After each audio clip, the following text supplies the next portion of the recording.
Cage Minds, Micah Frankel. It's fight week for LFA 70. Joined right now by Dante Schiro. Sir, thank you for the time. How you doing? Doing well, man. Just got done with the practice and just relaxing. So it's fight week. Tell me about your fight week. How much practice, how active are you still this week? So this fight week's a little bit different because it's on a Friday instead of a Saturday. So it kind of just pushes everything back a little bit, but not the biggest thing in the world. I still stay pretty active up until about 2 days before weigh-ins, and then it gets really pretty chilled out and just a lot of cutting that water out. It's a fight on Access TV, stepping up a bigger platform than just a regular regional show, but you're still at home. So how nice is that feeling that you're moving up a level to that bigger show, but you're still in a comfortable environment? Yeah, man, it's cool. I actually fought with LFA back in December. They had a little short notice opportunity, and I stepped in and fought, and got the first round finish there. So and that was up in Minnesota, right? Before. Yep, right up in Minnesota. We fought at Mystic Lake. So I fought with them before, so I'm kind of familiar with it. But it's nice being able to fight with them again and kind of be part of a little bit of history. You know, they the first time they're coming back to Madison, so it's pretty cool to be a part of. And what does that mean to you? What do you think of this fight, this opportunity? Oh, it's just I mean, I look at it as a fight. I just look at it as another fight. You know, I gotta just keep fighting and keep moving up, and every fight is going to be the biggest fight of my career. But it's just an awesome opportunity to be able to fight in my hometown for LFA and at the Sylvie, which is a brand new venue here in Madison. So it's a really exciting opportunity to be able to be part of. Also, looking at it, you're taking on a veteran. You're the prospect with a lot of potential. This is a fight against a tough guy meant to test you. Yeah, for sure. But I mean, I've fought with guys in the gym that have more fights than him, that have more experience than him. So it just comes down to that one night, and we'll see who the better man is. And I've been preparing to be that better man. We know that grappling is your foundation. How did you get there? How did you start off in the grappling world? What caught your eye first? Sorry, say that again? How did you get your start with combat sports? I know that grappling is your first nature, so was wrestling that got your start, or jiu-jitsu? Oh, yeah, wrestling. Yep, I started wrestling a little bit in 8th grade and then took on to it through high school. Had a little bit of a college stint and just got into jiu-jitsu and led me to fighting. And what did wrestling, what did that do for you? What did that do for your game and just for you as a maturing person and fighter? Oh, wrestling did everything for me. I mean, I grew up playing soccer, and it was awesome. I loved it. I had dreams of being a professional soccer player since I was a kid. But something about wrestling and the individual aspect of the sport really just attracted me, and I just loved the hard work and the dedication and the grind in that. And I mean, it also has that camaraderie and team sport aspect of it, but I think that the individual part is really what led me to stick with wrestling and eventually into combat sports. Was that a drastic change going from soccer into wrestling? I guess, yeah. I mean, I've always been kind of a physical person, and I mean, I always enjoyed like watching boxing and stuff like that. And actually, my younger brothers wrestled before me, so I actually got to see them wrestle and knew a little bit about it. And then I was the last of the brothers to join wrestling, so I mean, I kind of had an idea of what it was about. But as far as the physical part of it, yes, it was a huge difference. Wrestling is the hardest sport, and I mean, I still think it's the hardest thing I've ever done. And how would you describe your wrestling style? My wrestling style is, I would say, creative and aggressive at the same time. And from the wrestling, then you transitioned over to jiu-jitsu was the next thing? Yeah, so I wrestled and I saw UFC fights on TV and always thought that was kind of cool. And then one day, I don't know, something clicked and I was like, you know what, this soccer thing isn't really working out. Why don't I try fighting? So I Googled the nearest MMA gym by my house, decided to go over there, and next thing you knew, I was going there every day and then looking for my next fight.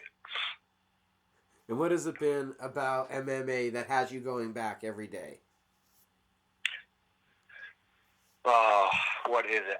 Some I don't the combat I love, but just the life lessons of it and the dedication and the camaraderie and the hustle it takes. I really enjoy that, and it teaches you a lot more about yourself when you're going in there every day and training as hard as you can, and people are relying on you. You know, something about it really attracts me. I just have a strong feeling that this is what I was here to do, was to fight and be able to use this platform to provide for my family and hopefully have a positive impact on my community as I can increase my platform and use that to help other people. Looking up and down your record, professionally, amateur, it's finishes. It's finishes. Talk to me about you in the cage, your fighting style. Yeah, the finishes just come. You know, I'm not really forcing anything. I wouldn't say I'm really a headhunter or anything like that. I go out there and I fight, and I focus on what I need to do and how I need to control the fight out there, and the finishes just come. I'm just training every day, training hard, trying to get better, and when I get in the cage, I go fight, and when the finish happens, it happens. And outside of that, just generally, who would you say are the biggest influences on how you've crafted who you are right now? The biggest influences, I'd have to say my coaches and my teammates. I mean, when I first started, Eric Stein was really my main coach and had a big impact on how I trained and came up as a fighter. And then my coaches now that I have, Kane Rizzo, Damian Decora, Troy Neindorf, and Josh Sterry. And then some of my main training partners, Mark Lemminger, who was a top welterweight in Wisconsin and in the Midwest too, and Alex Gilpin, one of the best 145 pounders in the nation right now for sure. And Alex Felizi, we're just in there grinding every day and just trying to get better. So those are the few guys that probably have the biggest impact on how well I'm doing right now. And what was the transition like for you, going from the grappling to full-blown MMA, trying to combine everything? It was a little tough at first, you know. It just like anything is when you first start. So I had a little bit of a rough start when I went into the gym and started sparring, and all I had was an overhand right and a double leg. You know, there's other things that you got to learn, but when you're in there every day and training, it just comes naturally, you know. So I just stuck to it, and now I'm kind of an overall martial artist, and I got a pretty good game overall. So I'm not just a grappler. If I'm not able to take somebody down and the fight stays on the feet, I have 100% confidence that I'll be able to do just as well on the feet as I am on the ground. 4 fights as a professional. I'm seeing from one website 6 as an amateur. It's probably more because these things are never correct. How long did it take to get that general feel of comfortability on your feet? Because I'm sure grappling, it's been there, but how long did it take to get it with the striking?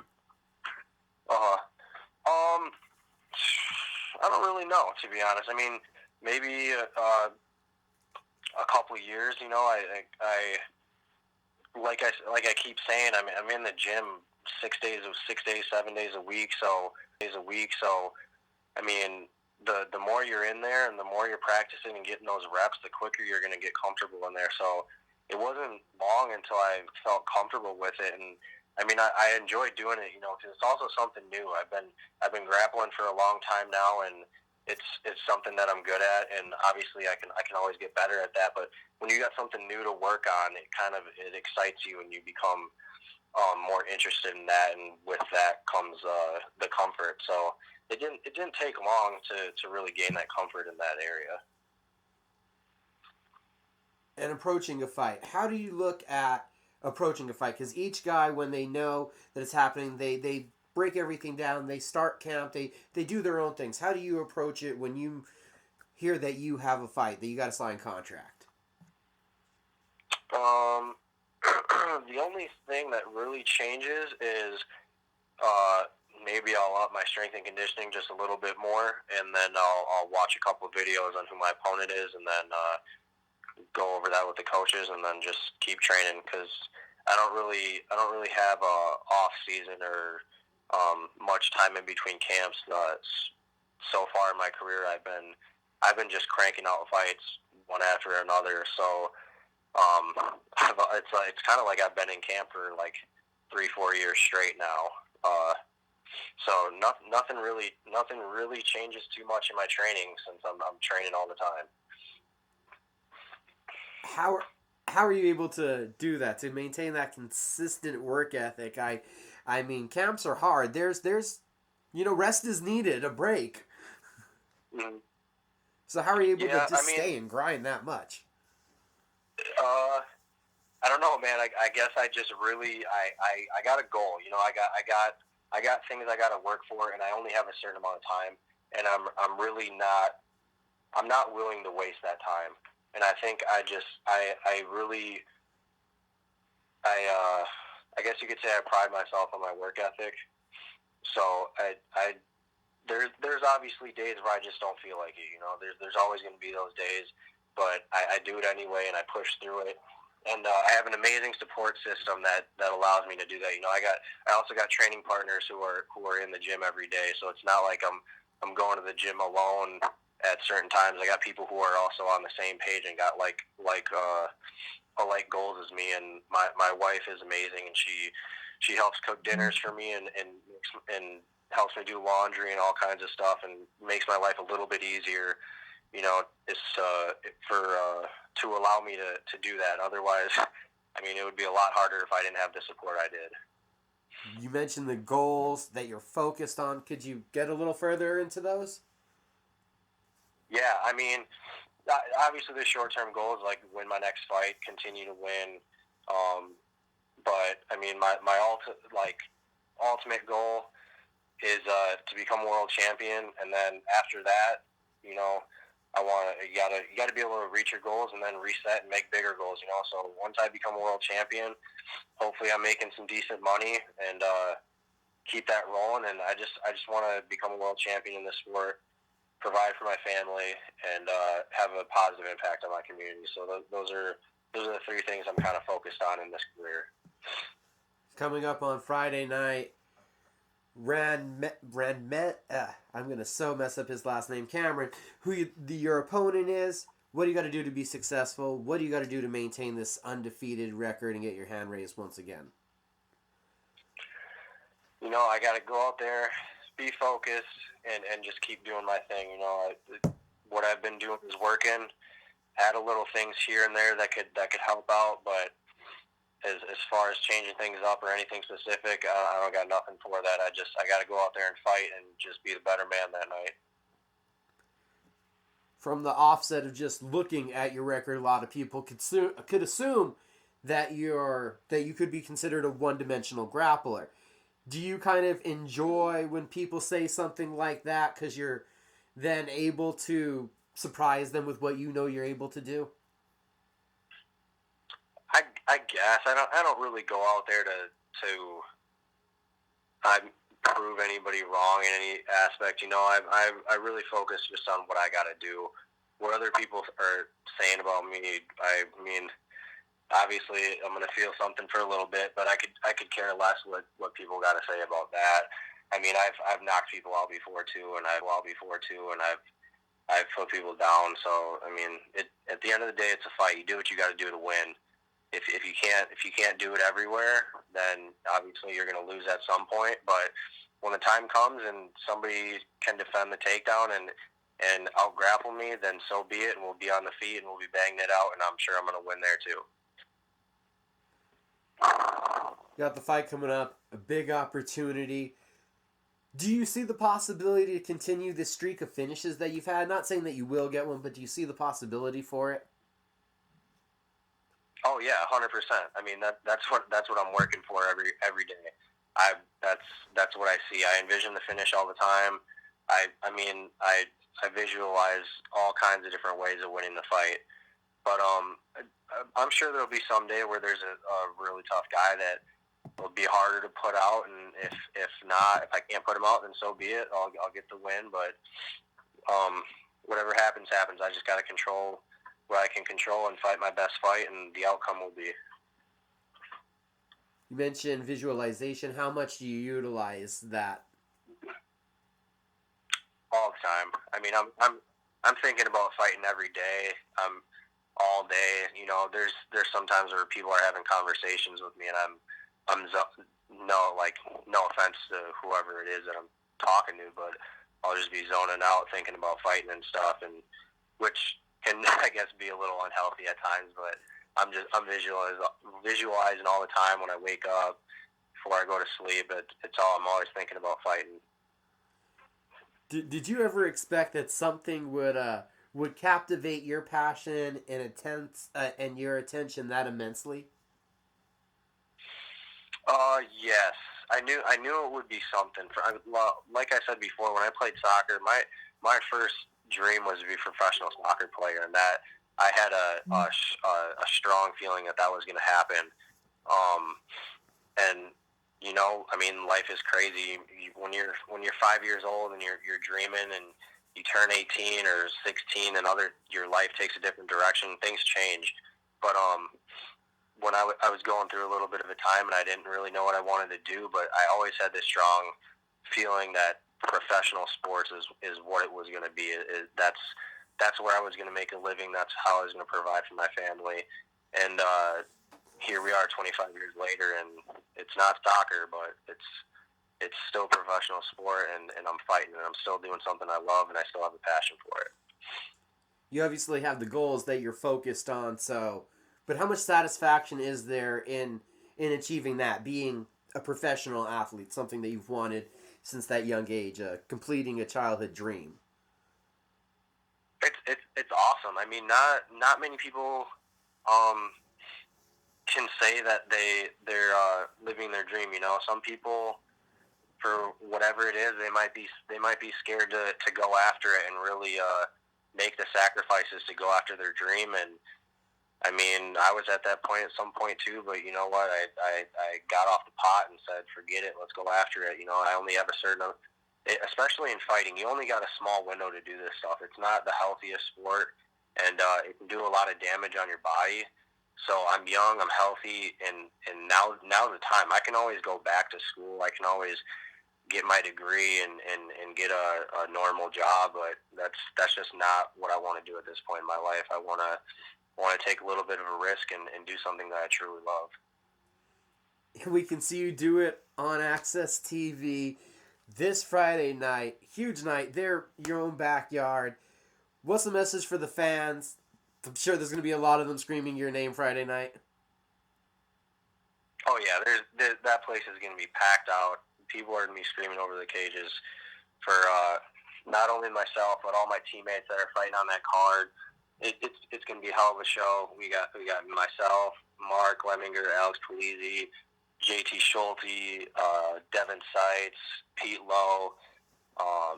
I mean, there's just so many local talent that's going to be fighting on the card. It's going to be awesome. Last but not least, Dante, did you have people that you needed to shout out to, people you needed to thank?